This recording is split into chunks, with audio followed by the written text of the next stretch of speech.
जय हिंद साथियों, स्वागत है आप सभी का हमारे यूट्यूब चैनल अड्डा 730 स्टडी में। तो दोस्तों, यूपी लेखपाल, यूपी कांस्टेबल के लिए एक आज बेहतरीन क्लास हम लेके आए हैं, जिसमें आज हम जीके जीएस के बेहतरीन क्वेश्चन करने वाले हैं। ये क्लास आपके सभी एग्जाम की दृष्टि से बहुत ही महत्वपूर्ण होने वाली है। आप किसी भी एग्जाम की तैयारी कर रहे हो, ये क्लास आपके लिए बहुत महत्वपूर्ण होने वाली है। ठीक है, तो इसमें आज हम 20 क्वेश्चन करेंगे और इनमें से जितने भी आप सही हो, कमेंट बॉक्स में लास्ट में वीडियो के अंत में अपना स्कोर जरूर बता कर जाएं। तो चलिए दोस्तों, शुरुआत करते हैं। आज का पहला क्वेश्चन ये रहा आपकी स्क्रीन पर। क्या होगा? राइट आंसर बोलेंगे। क्या विक्रमशिला विश्वविद्यालय की स्थापना किस शासक ने करवाई थी? और ये क्वेश्चन आपके एग्जाम में लगातार पूछा जाता है, तो आपको बताना है विक्रमशिला विश्वविद्यालय की स्थापना किस शासक ने करवाई थी। कुमारगुप्त, देवीपाल, महिपाल या धर्मपाल? तो आपको याद रखना है, कुमार से विक्रमशिला अगर विश्वविद्यालय पूछा जाए आपके एग्जाम में तो क्या बताएंगे? जी हाँ, धर्मपाल। धर्मपाल इसका राइट आंसर होगा डी ने, डी यानी कि धर्मपाल ने। अच्छा, कुमारगुप्त ने जो गुप्त साम्राज्य के एक शासक हैं, इन्होंने एक भी विश्वविद्यालय बनाया था। बताएंगे कमेंट बॉक्स में कौन सा बनाया था। ठीक है, आपको याद रखना है, ये जो धर्मपाल हैं ये पाल वंश के शासक थे, जो आपका बंगाल के आसपास आपको देखने को मिलता है प्राचीन काल में। ये बात आपको याद रखनी है। ठीक है, चलिए नेक्स्ट क्वेश्चन पर चलते हैं। अगला क्वेश्चन ये रहा आपकी स्क्रीन पर। क्या the story of my experiment with truth नामक पुस्तक के लेखक कौन है? बोलेंगे जवाहरलाल नेहरू, महात्मा गांधी, लियो टालेस्ट, इनमें से कोई नहीं। क्वेश्चन नंबर 2 आपकी स्क्रीन पर। तो आपको याद रखना है, इसका राइट आंसर क्या हो जाएगा? जी हाँ, महात्मा गांधी इसका बिल्कुल करेक्ट आंसर हो जाएगा, यानी कि बी विकल्प इसका सही है। याद रखेंगे, my story of the my experiment with truth. अच्छा, इनकी कुछ पत्रिकाएं भी हैं, जैसे हरिजन पत्रिका, इनकी कई बार आपके एग्जाम में पूछी जाती है, तो आपको उसको भी याद रखना है। ठीक है, सत्य के साथ मेरे प्रयोग, ये वही है। ठीक है, चलिए अगला क्वेश्चन ये रहा आपकी स्क्रीन पर। क्या जवाहर सागर बांध किस नदी पर स्थित है? बोलेंगे चंबल नदी पर, नर्मदा पर, सतलज पर या रावी पर? क्या होगा राइट आंसर? बोलेंगे क्वेश्चन नंबर 3। तो आपको याद रखना है, जवाहर सागर जो बांध है ये आपका कहाँ पर? चंबल नदी पर हो जाएगा। अच्छा, चंबल नदी जो है ये अपने बीहड़ क्षेत्रों के लिए बहुत फेमस है। आपको ये भी बात याद रखना है, किसके लिए सर? बीहड़ क्षेत्रों के लिए बहुत फेमस है। यानी कि बीहड़ क्षेत्र मतलब ये है कि ये अपर्दन के कारण जानी जाती है बहुत, और यहाँ पर घड़ियाल भी पाए जाते हैं। अगर आपको एग्जाम में पूछा जाए घड़ियाल कहाँ पर पाए जाते हैं, तो चंबल में। और ये चंबल वाली जो है ये मध्य प्रदेश और उत्तर प्रदेश के बुंदेलखंड का पठार वाले क्षेत्र में बहती है, और ये भी बात आपको याद रखनी। और चंबल की घाटी में ज़्यादातर डाकुओं का जो ग्रोह होता है वो यहीं से प्रसिद्ध होता है। ये बात आपको याद रखनी है। ठीक है, चलिए नेक्स्ट क्वेश्चन पर चलते हैं। क्वेश्चन नंबर 4 आपकी स्क्रीन पर ये रहा। क्या हवा महल कहाँ स्थित है? बोलेंगे हवा महल कहाँ स्थित है? जयपुर, जोधपुर, कोटा या भरतपुर? राइट आंसर क्या होगा? जी हाँ, राइट आंसर हो जाएगा जयपुर। याद रखें, क्या होगा? जयपुर इसका राइट आंसर होगा, हवा महल स्थित है। चलिए अगले क्वेश्चन पर चलते हैं। ये रहा आपकी स्क्रीन पर अगला क्वेश्चन। क्या गौतम बुद्ध की मृत्यु कहाँ हुई थी? लुम्बिनी में, कुशीनगर, सारनाथ या श्रावस्ती? चलिए मैं आपको बता दूं सर, याद रखना है आपको, जो गौतम बुद्ध की मृत्यु हुई थी वो कहाँ? कुशीनगर में हुई थी। लुम्बिनी में इनका क्या हुआ था सर? जन्म हुआ था। आपको याद रखना है, जन्म। ठीक है, अच्छा, इनकी मृत्यु जो हुई थी कुशीनगर में, इसे क्या कहा जाता है? तो इसे महापरिनिर्वाण कहा जाता है। याद रखें, क्या कहा जाता है सर? महापरिनिर्वाण। याद रखेंगे, ठीक है, महापरिनिर्वाण कहा जाता है। ये बात आपको याद रखनी है। सारनाथ में इन्होंने अपना पहला उपदेश दिया था, और इनके पहले उपदेश को सुनकर जो लोग इनके बौद्ध धर्म को अपनाया था, उस घटना को धर्मचक्र प्रवर्तन कहा जाता है। क्या कहा जाता है? धर्म चक्र प्रवर्तन कहा जाता है। आपको याद, धर्म चक्र प्रवर्तन कहा जाता है, याद रखेंगे। ठीक है, और इन्होंने जो घर त्यागा था उसको क्या कहा जाता है? महाविनिष्क्रमण कहा जाता है, जो इन्होंने घर त्यागा था। श्रावस्ती में ये इन्होंने सबसे ज़्यादा उपदेश कहाँ दिए? श्रावस्ती में ही दिए थे, याद रखेंगे। अच्छा, कमेंट बॉक्स में आपको बताना है कि जो श्रावस्ती थी ये 16 जनपदों में से किस जनपद की राजधानी थी? कमेंट बॉक्स में आपको बताना है, श्रावस्ती। चलिए नेक्स्ट क्वेश्चन ये रहा आपकी स्क्रीन पर। क्या कौन सी धातु सबसे अधिक तन्य होती है? बोलेंगे सोना, चांदी, लोहा, तांबा? याद रखेंगे, इसका राइट आंसर साइंस भी आपके एग्जाम में आएगी, चाहे आप लेखपाल का एग्जाम उठाकर देखें या आप कांस्टेबल का एग्जाम उठाकर देखें। आपके एग्जाम में 3 से 4 क्वेश्चन आपको देखने को मिलेंगे साइंस से। तो आपको याद रखना है, अगर आपके एग्जाम में पूछी जाती कौन सी धातु सबसे अधिक तन्य होती है, तो आप क्या बताएंगे? जी हाँ, छठे का राइट आंसर क्या हो जाएगा? एक मिनट रुक जाइए। गौतम बुद्ध की मृत्यु कहाँ हुई थी? 5 का है बी, जी बिल्कुल सही, कुशीनगर। ये वाला कह कौन सी धातु सबसे अधिक तन्य होती है? तो आपको याद रखना है, इसका राइट आंसर क्या होगा? सोना। सोना होगा इसका राइट आंसर, याद रखेंगे। ठीक है, सबसे अधिक तन्य होती है सोना, याद रखेंगे। बहुत बार एग्जाम में क्वेश्चन आपके एग्जाम में पूछा जाता है। नेक्स्ट क्वेश्चन पर चलते हैं। ये रहा आपकी स्क्रीन पर अगला क्वेश्चन। यूपी का क्वेश्चन है, और आपके एग्जाम में यूपी जीके से 3-4 क्वेश्चन आने तय हैं। ठीक है, क्या उत्तर प्रदेश में होली के त्यौहार पर लठमार होली कहाँ पर मनाई जाती है? अच्छा, लठमार होली एक आपके एग्जाम में बहुत फेमस त्यौहार, ये उत्सव है, सुलह कुल महोत्सव। क्या है सर? सुलह कुल महोत्सव। सुलह कुल महोत्सव आपको याद रखना है ये कहाँ पर मनाया जाता है, तो आपको याद रखना है ये आपके आगरा में मनाया जाता है सुलह कुल महोत्सव। अच्छा, एक बार क्वेश्चन पीसीएस यूपी पीसीएस में पूछा गया जो सुलह कुल महोत्सव है ये किस महीने में मनाया जाता है, तो आपको याद है ये फरवरी के माह में मनाया जाता है, दूसरे महीने यानी कि फरवरी में मनाया जाता है। ये भी बात आपको याद रखनी है। आगरा का है और इसे हिंदू मुस्लिम एकता का प्रतीक भी कहा जाता है और इसको स्टार्ट इसका अकबर ने किया था, ये भी बात आपको याद रखनी है। ठीक है। अच्छा, जो आपकी लठमार होली है ये कहाँ पर होती है, तो आपको याद रखना ये बरसाना में होती है, बरसाना। ठीक है, आपको याद रखना। अच्छा, बरसाना कहीं कहीं पर नंदगांव भी दिया जाता है, तो उसको भी आप लोग याद रखेंगे। अच्छा, नौचंदी मेला आपके एग्जाम में कई बार आया है, तो आपको याद रखना नौचंदी जो मेला है, नौचंदी मेला आपको याद रखना ये मेरठ में होता है, यूपी में ही मेरठ में नौचंदी मेला होता है। आपके एग्जाम में कई बार ये क्वेश्चन आया है, याद रखेंगे। ठीक है, चलिए नेक्स्ट क्वेश्चन पर चलते हैं। ये रहा आपकी स्क्रीन पर अगला क्वेश्चन। मुगल वंश का अंतिम शासक कौन सा था, औरंगजेब, मोहम्मद शाह, अकबर सेकंड या बहादुर शाह सेकंड। तो मैंने आपको कई बार बताया है कि औरंगजेब की आपके लिए एग्जाम में मृत्यु बहुत इंपॉर्टेंट है, कब 1707 में होती है। ठीक है, 1707 में इसकी मृत्यु हो जाती है। क्यों इंपॉर्टेंट है, देखिए औरंगजेब की मृत्यु के बाद मुगल साम्राज्य का धीरे धीरे पतन होने लगा, तो एग्जामिनर आपसे जानना चाहता है कि आखिर जो औरंगजेब की मृत्यु हुई वो कब हुई, तो आपको याद रखना है 1707 में औरंगजेब की मृत्यु हुई थी, आपके लिए बहुत इंपॉर्टेंट। अच्छा, बहादुर शाह जफर जो है सेकंड, इनको क्या हुआ, ये मुगल वंश के अंतिम शासक थे। अच्छा, बहादुर शाह जो जफर थे ये 1857 में जो प्रथम सिपाही विद्रोह हुआ था उसमें फिर इन वक्त खां ने इनको गद्दी पर बैठा दिया था, जो हालांकि जो मतलब जो मेन सत्ता थी वो वक्त खां के ही हाथ में थी, लेकिन उसने क्या किया था, बहादुर शाह जफर को गद्दी पर बैठा दिया था, आपको याद रखना है। फिर उसके बाद जब दिल्ली को निकोलसन ने अपने गिरोह अंडर में ले लिया, फिर इनको कहाँ रंगून भेज दिया गया और रंगून में ही इनकी मृत्यु हो गई। तो इनके बारे में लेखक कहते हैं कि एकमात्र ऐसे ये मुगल सम्राट हुए जिन्हें अपने मतलब देश की जमीन तक ना महसूस हुई। ठीक है, ये भी बात आपको याद रखनी है। ठीक है, तो आपको याद रखना है बहादुर शाह सेकंड इसका राइट आंसर होगा। अगले क्वेश्चन पर चलते हैं। ये रहा आपकी स्क्रीन पर अगला क्वेश्चन। अजंता की गुफाओं में किसका चित्रण है, जातक कथाओं का, रामायण का, महाभारत का, चंदेल राजाओं की जीवन कथा का।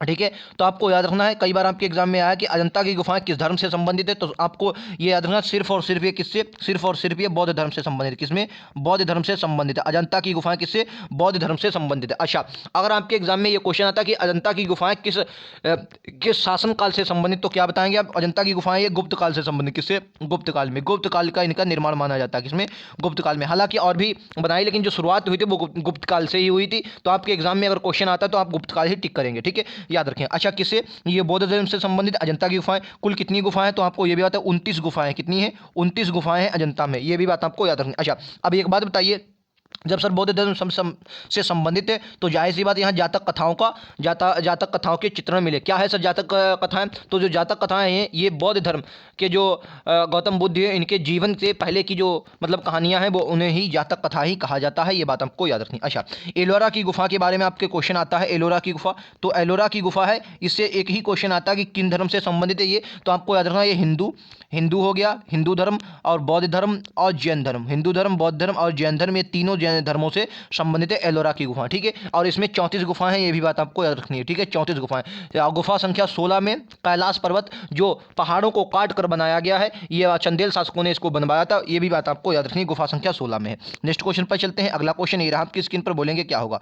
रोहन बोपन्ना किस खेल से संबंधित है, याद रखेंगे, बैडमिंटन, शतरंज, हॉकी, टेनिस। क्या होगा राइट आंसर, क्वेश्चन नंबर 10 आपकी स्क्रीन पर, तो याद रखेंगे किससे सर, टेनिस से संबंधित है रोहन बोपन्ना। एक खिलाड़ी आपके एग्जाम में पूछ लिया जाता है कि वो किस खेल से संबंधित है। ठीक है, चाहे वो करंट का खिलाड़ी हो या कोई और हो, लेकिन आपके एग्जाम में ऐसे क्वेश्चन स्पोर्ट्स से रिलेटेड एक आधा क्वेश्चन आता है। ठीक है, चलिए नेक्स्ट क्वेश्चन पर चलते हैं।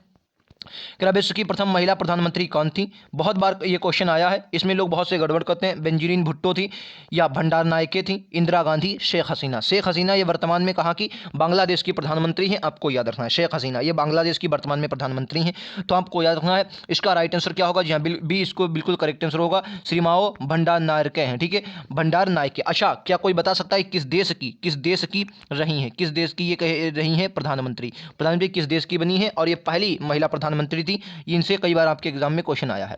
नेक्स्ट क्वेश्चन पर चलते हैं। कह रहा भारत का राष्ट्रीय ध्वज तिरंगा किसने डिजाइन किया था, मोहम्मद इकबाल, रविन्द्रनाथ टैगोर, पिंगली वेंकैया ने या मैडम भिकाजी कामा ने।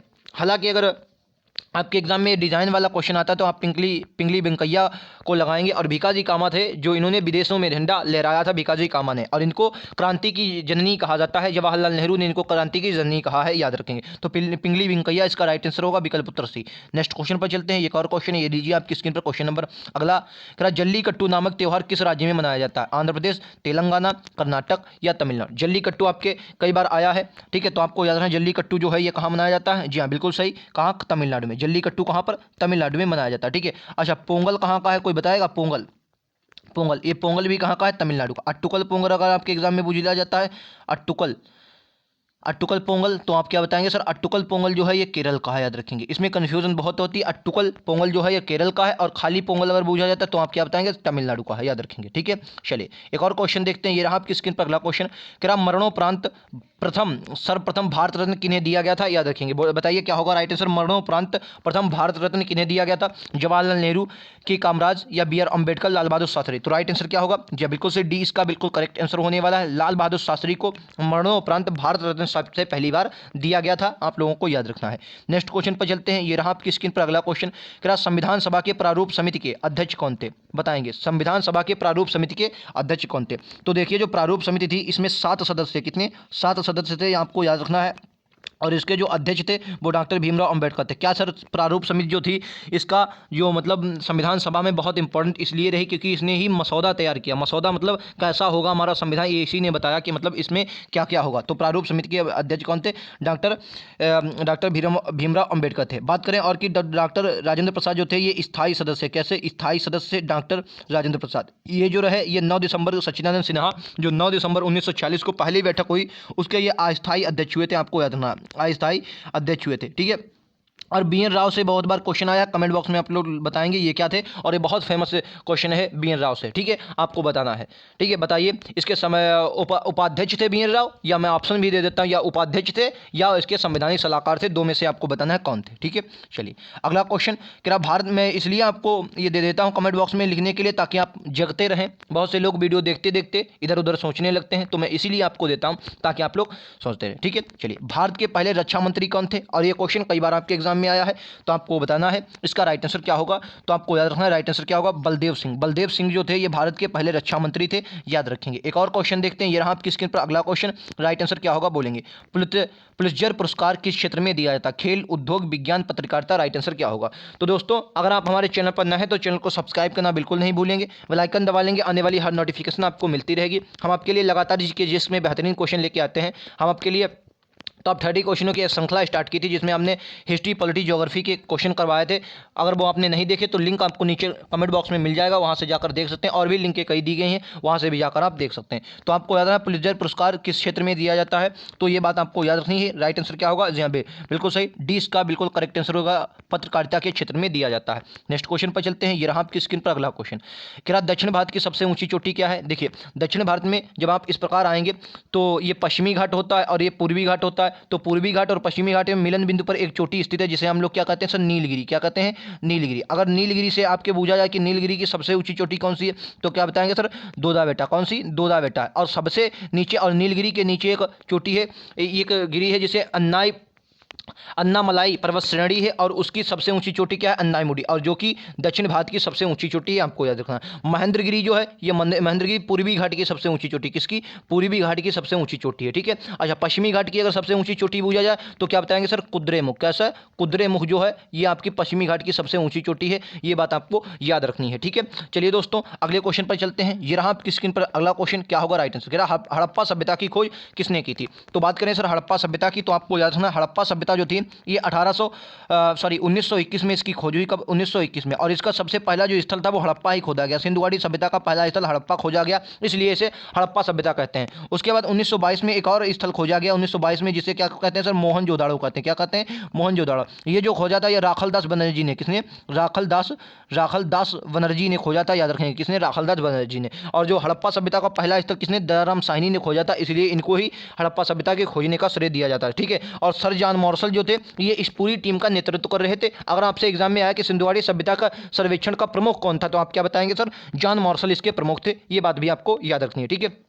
तो ये थे आज के टॉप 20 क्वेश्चन। वीडियो का ऐसा लगा कमेंट बॉक्स में जरूर बताएं। और हाँ, एक बात हमारी और भी सुन लीजिए, ये बहुत इंपॉर्टेंट बात बताने जा रहा हूँ। मैंने आपके लिए एक श्रृंखला स्टार्ट की थी जिसमें मैं आपको बताता हूँ कि आपके ग्रामीण परिवेश लेखपाल में ग्रामीण परिवेश और से कितने क्वेश्चन आएंगे। इसका वीडियो मैंने लिया था। आप लोग जाकर वीडियो में जब जाएंगे हमारे चैनल पर जाइए, वहाँ पर वीडियो वाले ऑप्शन में जाकर नीचे आपको मिल जाएगा, वहाँ से आप देख सकते हैं यूपी जीके से कितने क्वेश्चन आते हैं, आपके ग्रामीण परिवेश से कितने क्वेश्चन आएंगे और किस प्रकार के क्वेश्चन आएंगे, जो आपके लिए बहुत महत्वपूर्ण है। और अगला वीडियो जो मैं लेके आऊँगा वो इसी प्रकार होगा, वो किसी हिंदी पर लेके आऊँगा, या तो मैं किस पर, या इस पर साइंस या जीके पर किसी पर लेके आऊँगा। ठीक है, तो चलिए दोस्तों, अगर वीडियो पसंद आए तो लाइक से सब्सक्राइब करना ना भूलें, और ऐसे वीडियो पाने के लिए हमारे चैनल को सब्सक्राइब कर लें और बेल आइकन दबाना ना भूलें। कमेंट बॉक्स में अपना स्कोर और वीडियो कैसा लगा जरूर बताएं। मिलते हैं अगले वीडियोज़ में, आज के लिए इतना ही। Thank you.